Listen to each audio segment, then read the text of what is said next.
ঈদুল আজহাকে সামনে রেখে রাজধানীর গাবতলী গবাদি পশুর হাটে জমে উঠেছে কোরবানির পশুর বেচাকেনা।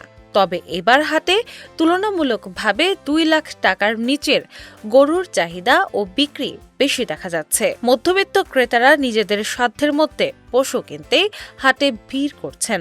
বিক্রেতাদের দাবি, গত বছরের তুলনায় এবার গরুর দাম অনেকটাই কম। বুধবার সরেজমিনে গাবতলীর হাট ঘুরে এমন চিত্র দেখা যায়। রাজধানীর সবচেয়ে বড় এই পশুর হাটে সকাল থেকেই ক্রেতা বিক্রেতারা উপস্থিতি ছিল চোখে পড়ার মতো।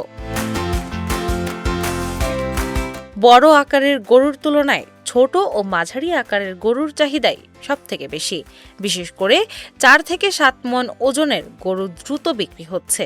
সকাল থেকেই ১,২০,০০০ থেকে ২ লাখ টাকার গরু বেচাকেনা বেশি হয়েছে বলে জানা গেছে। চাঁপাইনবাবগঞ্জ থেকে হাটে গরু নিয়ে আসা ব্যবসায়ী রবিউল হোসেন জানান, তিনি ২৭টি গরু নিয়ে এসেছিলেন, যার মধ্যে ২০টি ইতোমধ্যে বিক্রি হয়ে গেছে। তার একটি ৩.৫ মণ ওজনের গরু বিক্রি হয়েছে ১,২০,০০০ টাকায়। তবে তিনি জানান, এবার বাজারের দাম কম থাকায় কাঙ্ক্ষিত লাভ পাওয়া যাচ্ছে না। রবিউল হাসান বলেন, গরুর খাবার ও পরিবহন খরচ অনেক বেড়ে গেছে, কিন্তু সেই অনুযায়ী দাম পাওয়া যাচ্ছে না। অনেক গরুতেই এবার লোকসান গুনতে হবে, প্রায় ৬,০০০ টাকা পর্যন্ত ক্ষতি হচ্ছে। অন্যদিকে ক্রেতাদের উপস্থিতিও ছিল লক্ষণীয়। নতুন বাজার থেকে আসা সুমন মিয়া ভোরেই হাটে এসে প্রায় ৬ মণ ওজনের একটি কালো গরু ১,৬২,০০০ টাকায় কিনেছেন বলে জানান।